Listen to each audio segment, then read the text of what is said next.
I thought we'd just start with a thought from each of the panellists about the bit of the Brexit negotiation, perhaps, that we as Brits don't really get the Europeans on. Jonathan, would you like to start?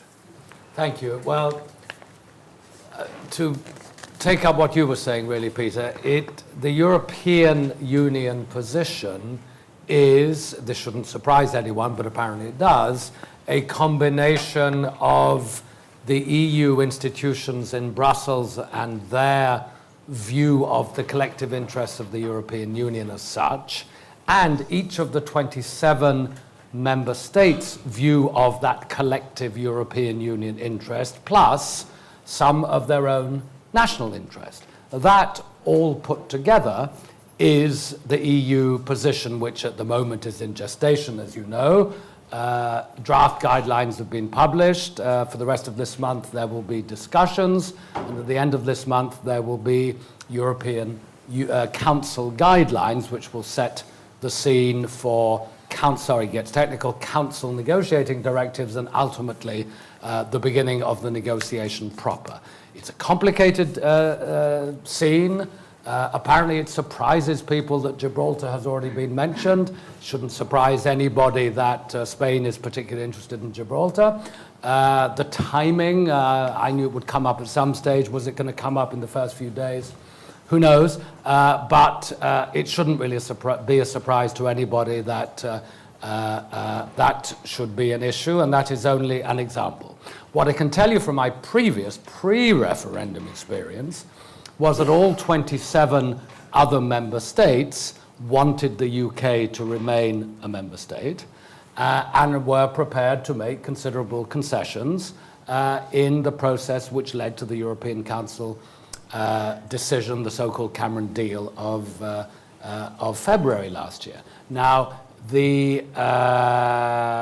whether that all remains in place now that it's no longer a question of keeping the UK in, but negotiating the departure of the UK remains to be seen. But from everything I've seen so far, despite the huge complexities, everybody goes into this negotiation intending to succeed. Just one supplementary, from a British perspective, you read the British papers, the paragraph 22 on Gibraltar, from a British perspective, looks like a pretty clear attempt by the, and I paraphrase it, by Donald Tusk, by the European Council, to hand Spain a stick with which to beat the Brits in the Gibraltar negotiation. Now, is that a correct understanding, or how should we see it from a European perspective? No, I don't think it should surprise anybody that Ireland is particularly concerned about the future of its relations with the United Kingdom and with Northern Ireland as part of the United Kingdom, and it shouldn't surprise anybody that Spain is interested in the fate of Gibraltar in this context. Bridget. Let me begin with what I call the punishment narrative, and that is the United Kingdom has voted to leave the EU, it has issued a notification and will leave. It has now moved from being a member in the strict sense of EU 28, although legally yes, to being on the other side of the table. There tends to be, because I read and I follow the debates in this country very closely, a narrative around punishment. If the EU does not give us everything we are looking for, the EU is out to punish us. That's absolutely not the case. The EU has lots of other priorities. Brexit is one. It complicates life enormously for the EU, its institutions, and the other member states, but it will deal with it, but it also has others. So why does the punishment narrative take off in this country? Because, of course, a good deal for the United Kingdom is holding on to as much as you possibly can in terms of your trading relations, your market access, and everything that goes with it, at the least cost to you. But on the other side of that table are 27 member states, as Jonathan said, and institutions that have an absolute priority to preserve the EU as a functioning entity in terms of cooperation and integration in the continent of Europe.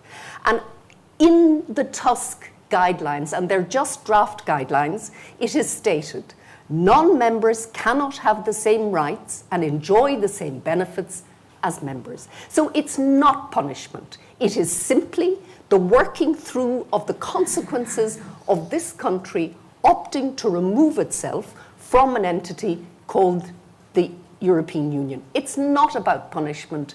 And there's also, because historically in this country, there hasn't been what I would call an effective relationship with the EU in terms of identity structures and things. It has always been seen very much in terms of the economy and transaction.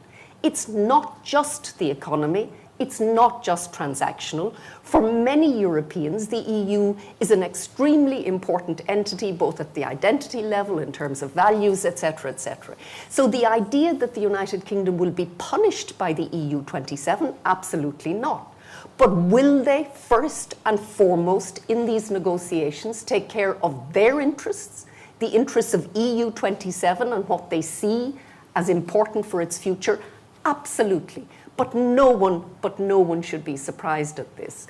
And there is a phrase in Brussels that I was reminded of by Catherine Day, one of Jonathan's former colleagues, when she said in Brussels there's a statement or a view that says, if you're not at the table, you're on the menu.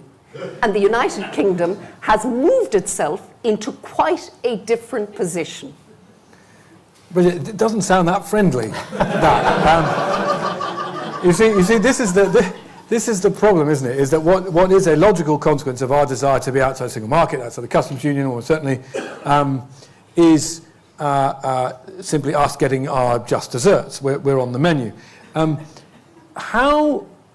Clearly this is where there's a big gulf in expectation, and from a British perspective, that feels like the European side is in a defensive crouch. We've clearly moved to a new era where, unlike in past negotiations where we've upset the Europeans and they've huffed and puffed and they've given us opt-outs and carve-outs, ultimately there's been a desire to have a fix because we've been on the same side. We're now in a situation where, as you point out, our interests in certain dossiers will collide. How do we avoid what you don't call punishment, but what will be called punishment here, blowing the whole process up? I think it depends in the end. So is this a very symmetrical negotiation between two equal negotiating groups? No.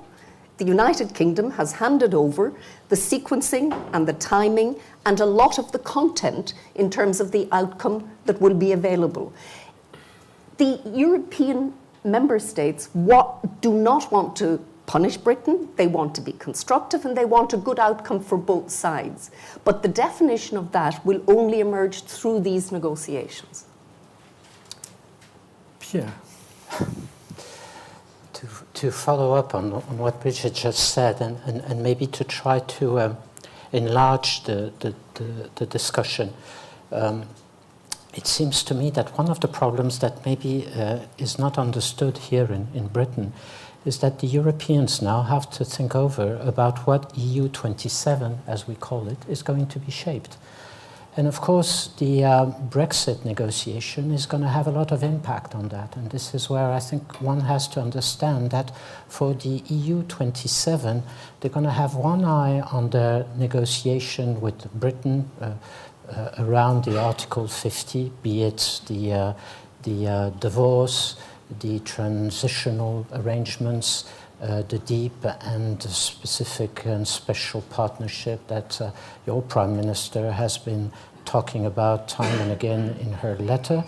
But they have to look also at the consequences of all this on their own way of shaping the new EU 27 in the future. And I think we have to recognize, and we will have to recognize as we move on more and more, that there are many implications from one side to the other. Even if we haven't put our finger on it entirely today. The most obvious one, of course, is the one everybody's discussing. It's the bill. There will be a big hole in the budget. What do we do with that? But you have to understand that exactly at the same time, we're starting to discuss Britain will not be there anymore, and we regret it. It would have been great fun to be 28. We'll have to discuss the future of our financial resources and maybe to find new resources. And so the two discussions, to some extent, are going to interlink, and this is going to make it even more difficult.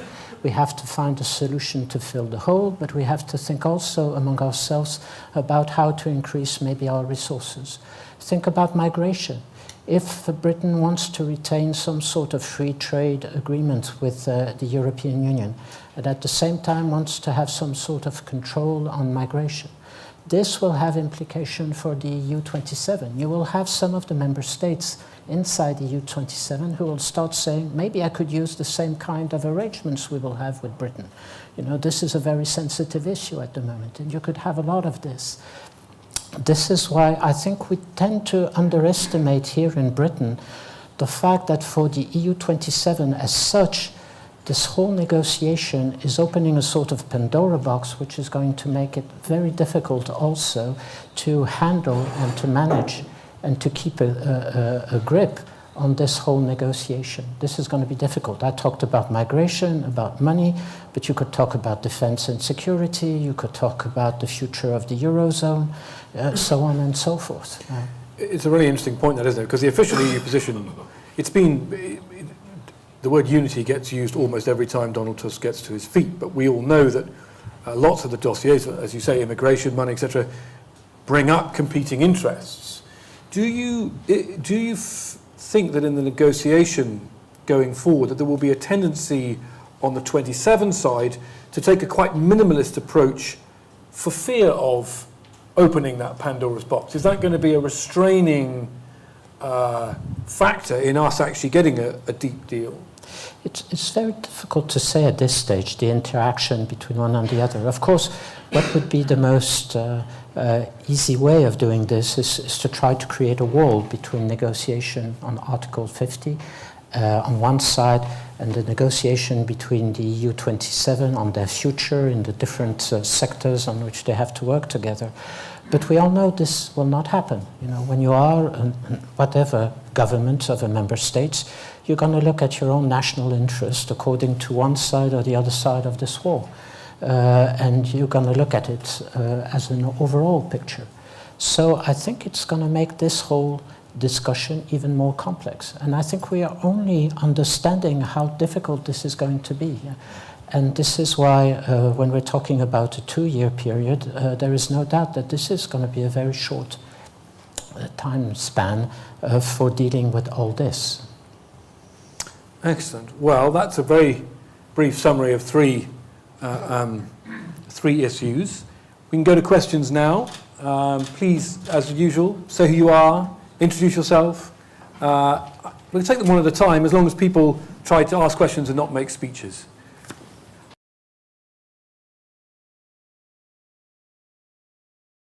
As you know, between the three main contenders, or you can even say maybe 4 main contenders at the moment, Mrs. Le Pen, Monsieur Macron, Monsieur Fillon and Monsieur Mélenchon, you have quite different economic programs. 2 of them are thinking about taking their distance with Europe. The 2 others are sticking more or less to Europe.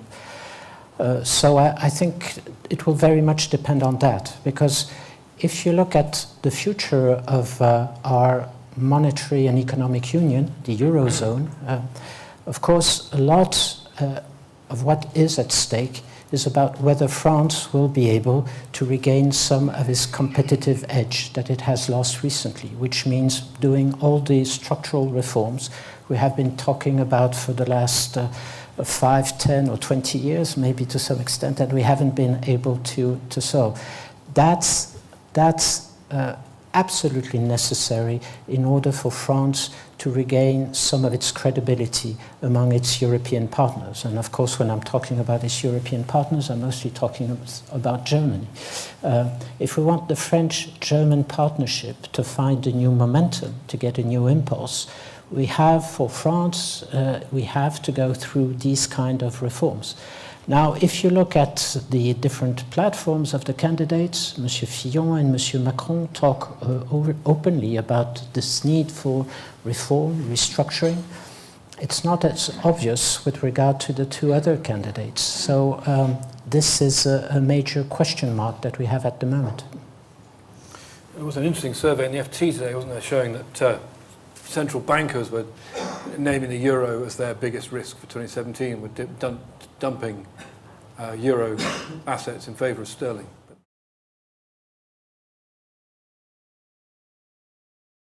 Why is it such a binary choice?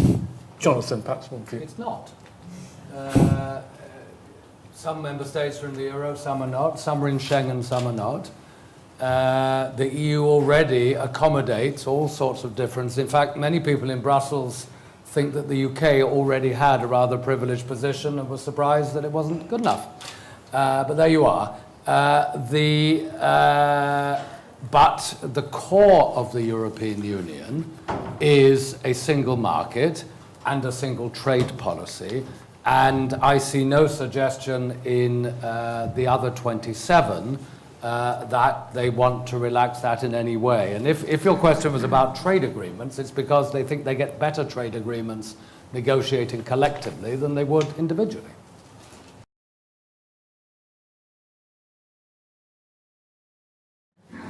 Well, I think Tusk, at least the draft guidelines clearly say that the EU an EU 27 will prepare for the possibility of failure, but wouldn't anticipate it. I can't imagine the EU 27 walking away lightly. I think that every effort will be made to reach an agreed solution to this. I think, for example, for the country I come from, for Ireland, a no agreement would be a disaster for the island of Ireland. It would, and this is not just a question of tariffs, although tariffs on agricultural goods would be higher, but it would put at risk the Good Friday Agreement and peace on the island of Ireland. And I think one of the things that struck me very forcibly during the referendum campaign here was how little understood in this country, in this island, on this island, the importance of joint UK-Irish membership of the EU was to stabilising and settling relations between the two communities in Northern Ireland. It allowed both sides to have sufficient ambiguity that they could be British or Irish or both. And what, again, I find extraordinary is that it took until Queen Elizabeth's 2011 visit to Ireland to really finally normalise Anglo-Irish relations since the foundation of the Irish state in 1922. It took that long. And I have to say that there is no one on the island of Ireland thinks, or very few, that Brexit will make things any better. There is deep, deep concern on the island of Ireland of the consequences of Brexit for that island. And therefore, I can't imagine, for example, any Irish government wanting to walk away from that table without a deal.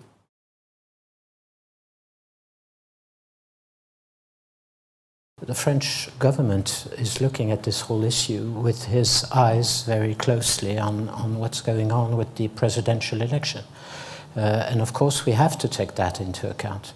This doesn't mean, I think, that we're looking for punishment, but once again, one has to understand here in UK that in our different countries, be it Netherlands, be it France, be it other countries, we have our own domestic political problems and we have to face them. That's the first issue. The second one about Article 50 and the way it was written, the whole issue really at the beginning was about whether we should have had an Article 50 or not. You remember that during the convention and then afterwards, the Lisbon Treaty, there were a lot of people who thought that we should get rid of it, that this was something that we didn't want to have in our treaty because we thought the EU is an organization whose nature is different from any kind of international organization where you have always a provision in order to get out. So this was rather controversial in itself, and the way it was written, I guess everybody hoped that we would never have to use it. And we have discovered since then, and even the legal experts in Brussels have admitted that taking into due account the future of the relationship, which was put there as a sort of a small sentence in order to look at the future. And remember that at the beginning, legal experts were saying all the time last year that, Article 50 was not about discussing the future partnership. Now we have all admitted that this is going to be a large part of the discussion. Now we have a debate about the sequencing. When does this discussion come in? But I think everybody has agreed, which is, if only to give you this example, a good way of showing that we're not trying to punish. We're just trying to find a way out of a situation that we have never seen before, and that we have all together on this one, the 28 of us, to find a way out of this problem where we are at the moment. So even legal experts have changed somewhat their mind about the interpretation of Article 50, which tells you that I don't think one should be too worried about the state of mind of the 27. I think where we should all be worried, and here again it's 28 altogether, is how are we going to handle a very difficult negotiation where right from the beginning we don't agree on the agenda, what should be the sequencing, etc. And we could spend a lot of time and lose a lot of time in just trying to connect the two pipelines together. And having worked just like Jonathan many years in the European Union, this can take a lot of time. And I worry very much about this, because as long as we take posture, a tactical posture at the beginning, this could just push back the beginning of serious conversation. And this is where I think we should all be very careful about that. Think a little bit less about tactics and a little bit more about substance as early as possible. But it's not just about posturing, is it? I mean, again, with the phrase, we're not trying to punish you, but if you read the Tusk letter, it's positively dictatorial. We shall determine when you have made sufficient progress, when you've eaten your greens, you shall have your dessert. And I think that's the way it reads in Britain. And the sequencing question that you raise, these are not just about posturing. The issue of money and the formula by which the money piece is going to be arrived at, and issues raised by citizens' rights. A lot of people think, well, we all agree we need to not have people as bargaining chips, overlooks a huge area of really complex and fundamental area about who's going to enforce that agreement on future citizens, which crosses into ECJ jurisdiction, another one of Mrs. May's red lines. These are really substantial issues.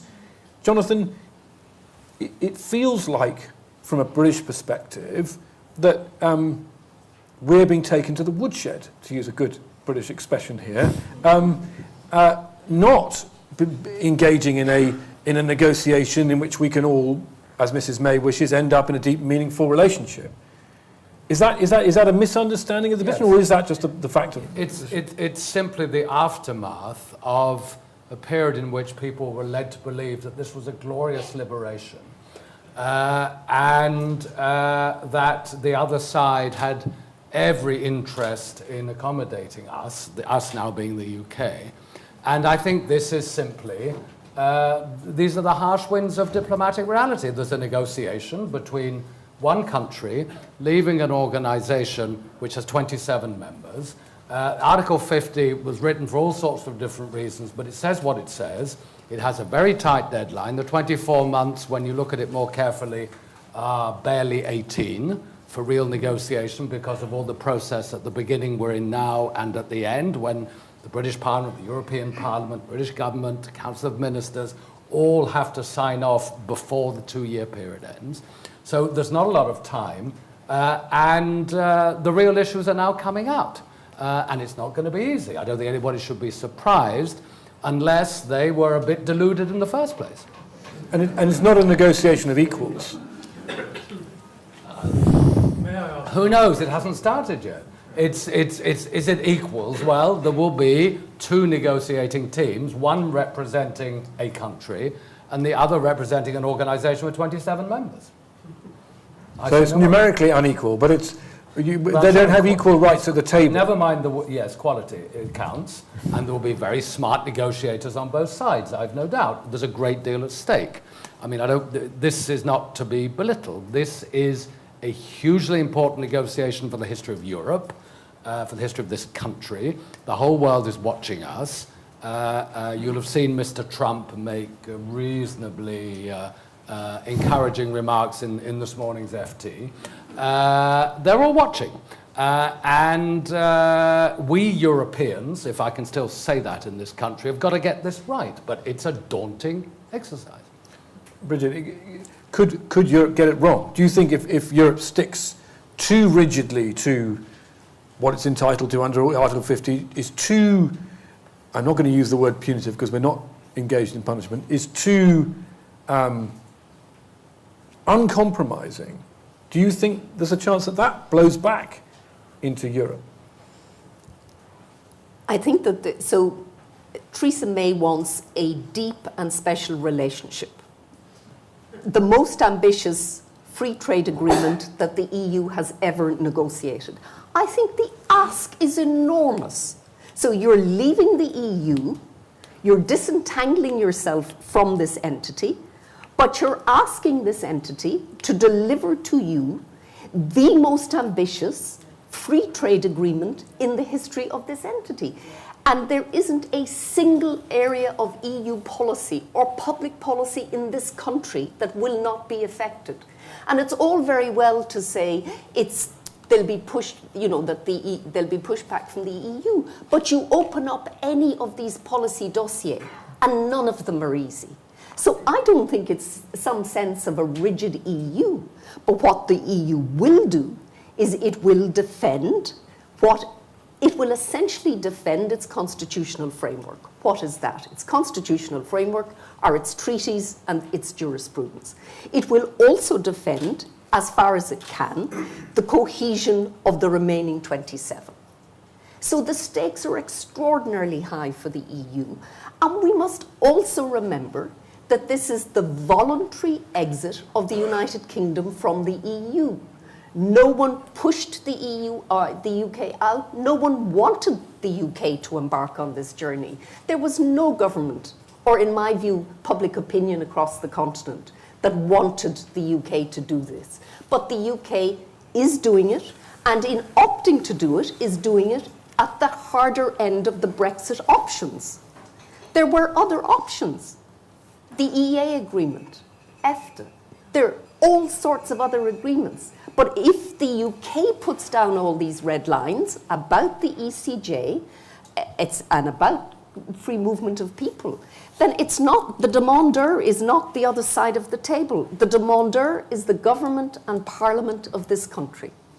Mandated by the British public in a referendum. But I don't think the terms of leave were mandated by the referendum. The question was not on the ballot paper. And let's not get into a relitigation of what the mandate is. This is about what Europe thinks. I've been very biased to this side. No, but sorry. Peter, that's important. Europe thinks that the decision to leave was the result of the referendum. The how and the terms are a matter of choice by the British government. That's what Europe thinks.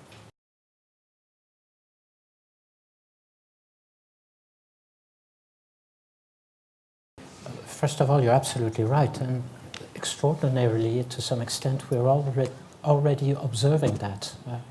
The simple fact that now, usually at the highest level of the European Union, namely the European Council, you have one session with the Prime Minister from this country, and a second session with the EU 27, even if it's mostly to discuss Brexit, but also the future of the European Union, makes a lot of difference.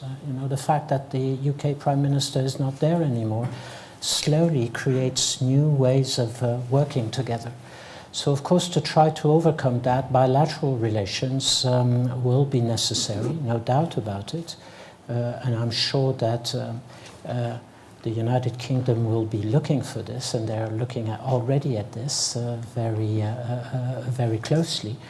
Now, the whole question from the foreign policy point of view, it's what kind of geopolitics are we going to see slowly moving out of this? Are we going to go back to something that would look like the 19th century geopolitics, or would it be something different? I guess it will be something different because we're in a totally new world.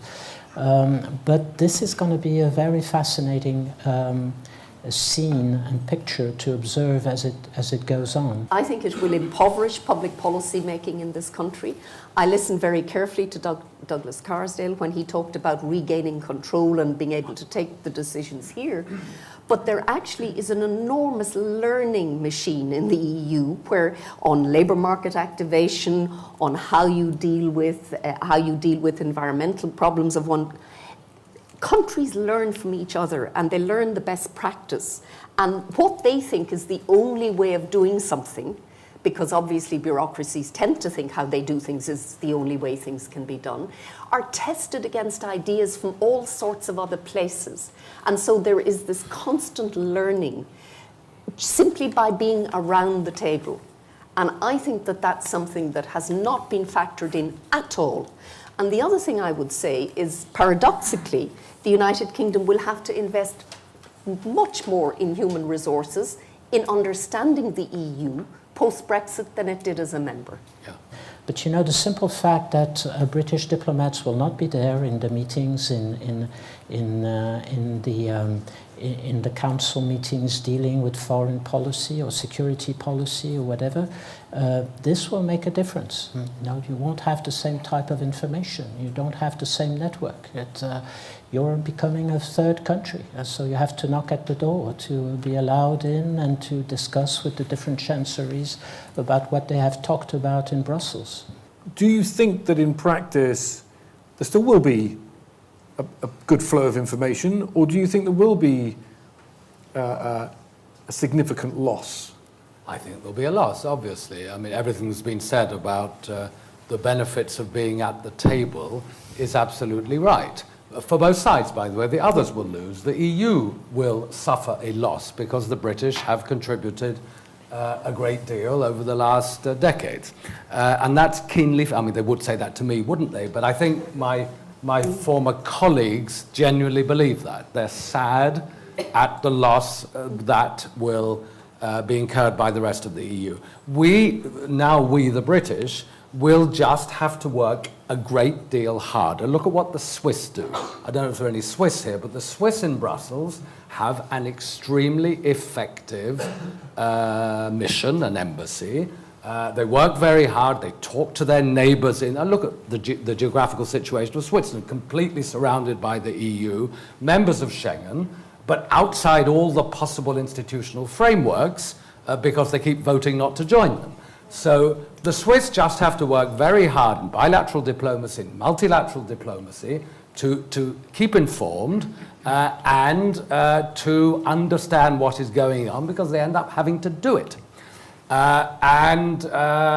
Good old traditional diplomacy, I think, will have a comeback. The Foreign Office is going to be extremely busy. Its embassies in each of the European capitals and what ACREP becoming a mission to the European Union in Brussels will have a great deal of work to do, simply to find out what's going on and to bring to bear whatever influence the United Kingdom can, because it remains an important country, of course, and an important neighbour. And then the soft diplomacy, Claudia's question there. Yes, culture and the English language remains important. The royal family, no doubt, has a role to play, as it did in Ireland. There's a great deal of soft stuff to be done as well. The United Kingdom remains respected, popular, liked in all sorts of ways. I hope that is maintained. But there'll have to be a lot of serious, hard diplomacy as well, just to keep up with what's going on, because Brussels will continue to function.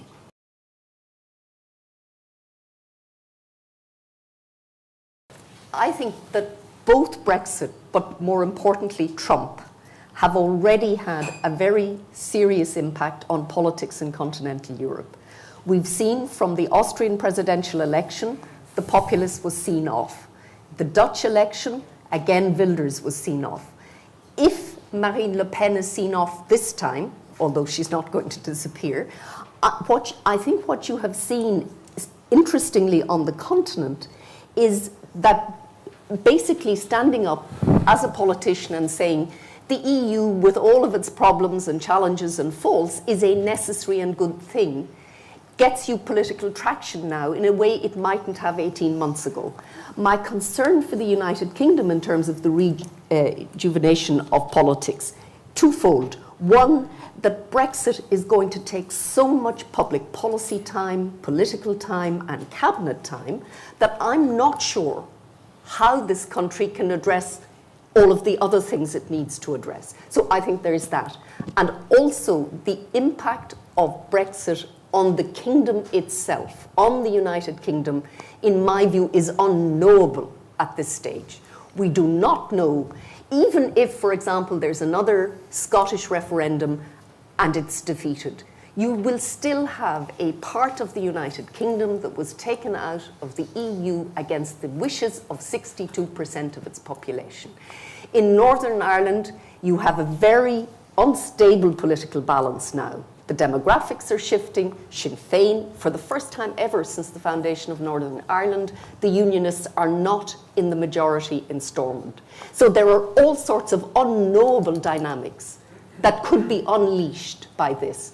And that again will absorb political time and political energy.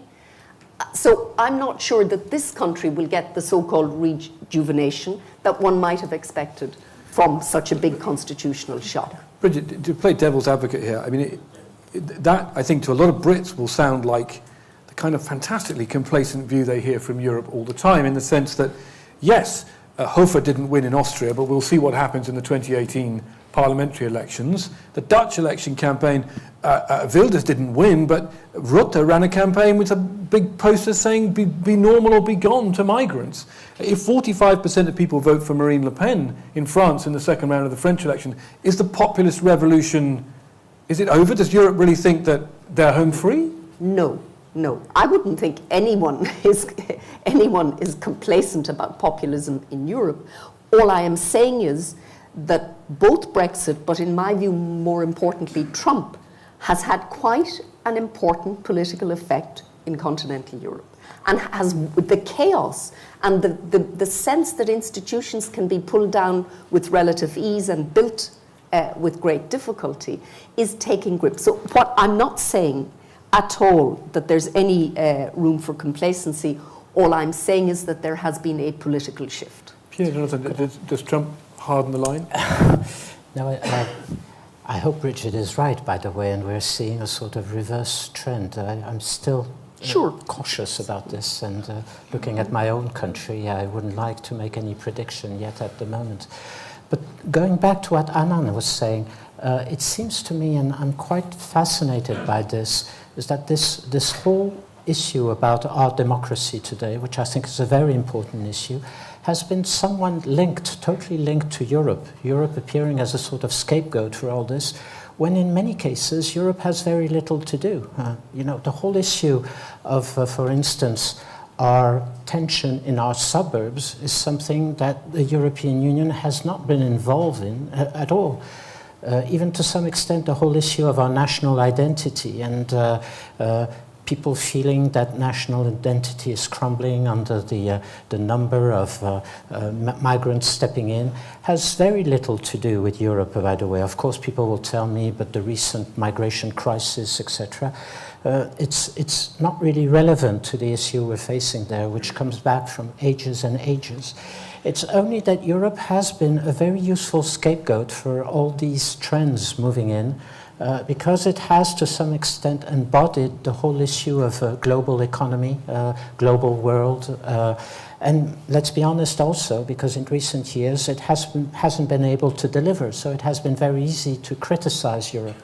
But I think to try to put the two things together is dangerous, because at the end of the day, if we want to rejuvenate our democracies, it's not through Europe that we're going to do it. It's in each one of our member states that we have to think over about our democracies in a modern world, in a technological, modern, updated internet world, where today democracy goes through social networks with all these new phenomena we're witnessing. That is certainly a major issue. I personally hope that the EU institution will not get too much involved into this, because they would only complicate even further problems that I think is mostly for member states to try to solve. Jonathan. Very little to add. I mean, I think part of what happened here is shared with many other European countries, and part of it is purely British. Those bits which are shared with other countries in varying degrees from place to place do, of course, resonate across the continent, and some of it is only national, but some of it is European. And the European institutions and the European Union as a whole have a lot of work to do in thinking about the digestion of Brexit and whatever comes now in the negotiation, what it means to be an enlarged EU, 27, 28 countries, 27 now to come, post-crisis, the biggest enlargement, the biggest recession in our lifetimes, and so on. A lot has happened in the last few years. And I hope that the European policymakers and decision makers will take account of all of that as they think about the next steps in the European Union. 27, I hope, sticking together, moving forward together. But Brexit will have changed things, there's no doubt, because of the wider issues it throws up, which are not related solely to British politics and British history, but are continent-wide, the globalization issues and so on.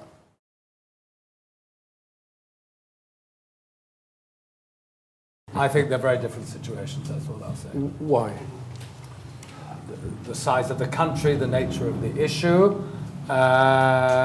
it's not the same, except that I would say don't underestimate the unity of the 27 and the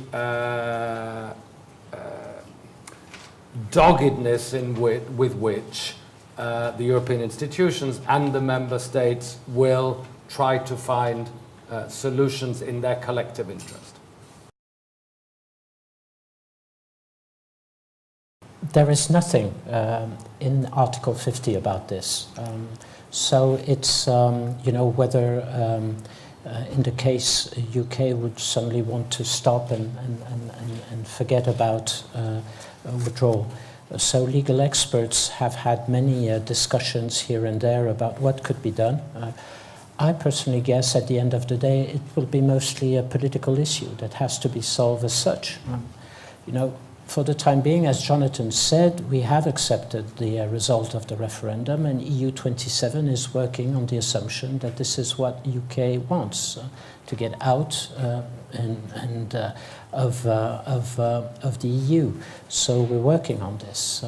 If anything new had to happen in that context, it would be really for the British government to tell us what is their latest state of mind, and then I guess all 28 leaders would have to decide how they do this.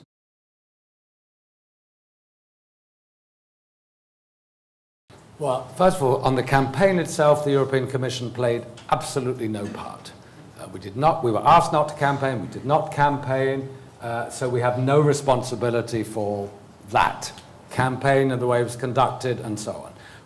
Who is responsible for the general perception, reputation, image of the European Union in any country, in this one, for example? Of course, the European institutions have some part of that, as do the local politicians, the media, and all the people who present things to the public. So I'm not saying there is no responsibility. It's widely shared. Right. How are we doing?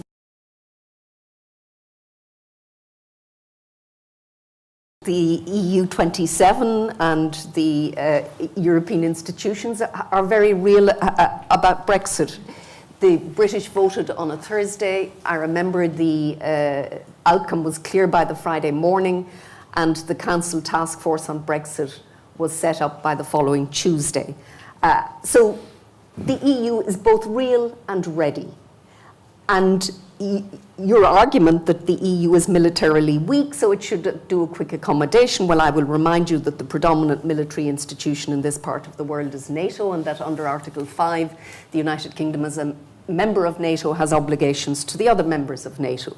So there is some traction for the United Kingdom in its security competence, but I wouldn't have that as the main bargaining chip. Not a good idea. It won't wing it.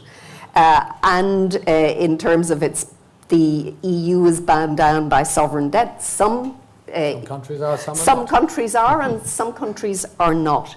So just as the EU doesn't set out to punish the United Kingdom should not overestimate its bargaining power, should not overestimate what it brings to the table. It is an important country. It is a country that will be treated seriously, but it is not a country whose interests will be put ahead of the interests of the 27. Could I add just one point? Please. Because I think this is, even for me, because sometimes I myself feel somewhat a bit worried about Europe's weakness. But the one thing that comforts me all the time is that if you look at the moment, the negotiations that we're having with several partners in the world on free trade agreements, Mexico, Japan, which just finished with Canada, other countries like China asking for a new generation of free trade agreement, it seems to indicate that maybe the credibility of the European Union is a little bit more complicated than you think.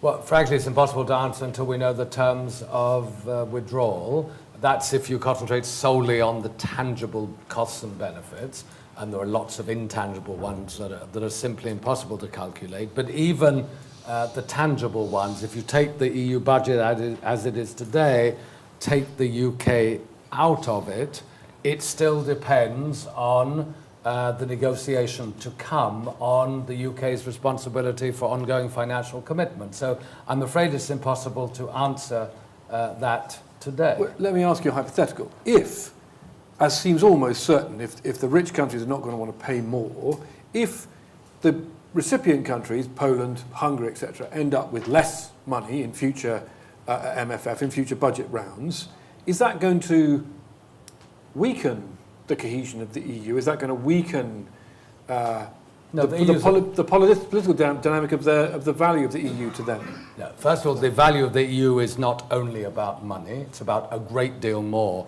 than that for all those countries, the ones you've mentioned and all the others. And that's not an article of faith. I think that is clearly true.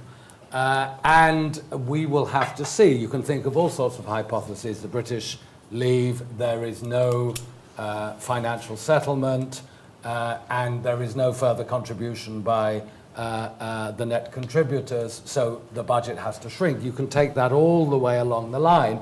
I don't think there's any purpose in doing that at the moment, because the negotiations now starting are going to have to deal with financial issues, and the EU as a whole, the 27 remaining countries, will have to arrive at a new financial settlement amongst themselves soon afterwards anyway. Would the Brits be smart, rather than saying 50 billion is a nonsense, to agree to 50 billion and then keep the EU over a barrel as we get to the end of the 2 years? The EU would then have a great deal more to lose at the end of that negotiation. Not for me. Play the game, Jonathan. Not come on. for me to say. Somebody else's turn.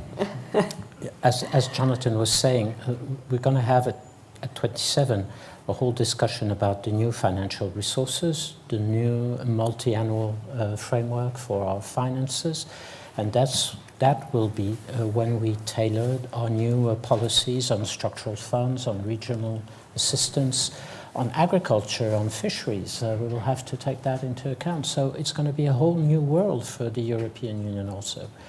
And of course, what has to be taken into account, and which is very difficult still today, what will be the state of our economy at that time, of the EU 27 economy? Will growth be back? Will the Eurozone have stabilized? So on and so forth. All this we don't know at the moment, and we will see. But we still have enough resources, I think, to move ahead. Even if, as Jonathan has said, we regret very much that Britain is going to drop out of the European Union. That, with respect to the misunderstanding, the Article 50 agreement, whatever it contains, is concluded by the Council of Ministers of the European Union and the European Parliament giving its consent. The longer-term trade agreement, if it is done separately and takes longer, as many people think it would be, is like the CETA agreement with Canada, and if it contains matters which are the responsibility not of the Union exclusively but of the member states, then is subject to national ratification, and in countries where national ratification requires the consent of regional parliaments, as is the case in Belgium, then regional parliaments as well. So the long-term, deep, bold, adventurous free trade agreement, the long-term relationship agreement, whatever it's called, assuming it covers non-EU exclusive matters, that would have to be ratified by all member states in accordance with whatever constitutional arrangements they happen to have, and we talked about the Belgian ones. The Article 50 agreement is simply an EU agreement with the consent of the European Parliament, decision of the Council of Ministers, all of which has to be done within the 24-month period which has now started. And this side, my understanding is that, of course, it would have to be improved by the government and also by the British Parliament. And am I right, Jonathan, in assuming that the decision by the Council is that qualified majority without the UK, obviously.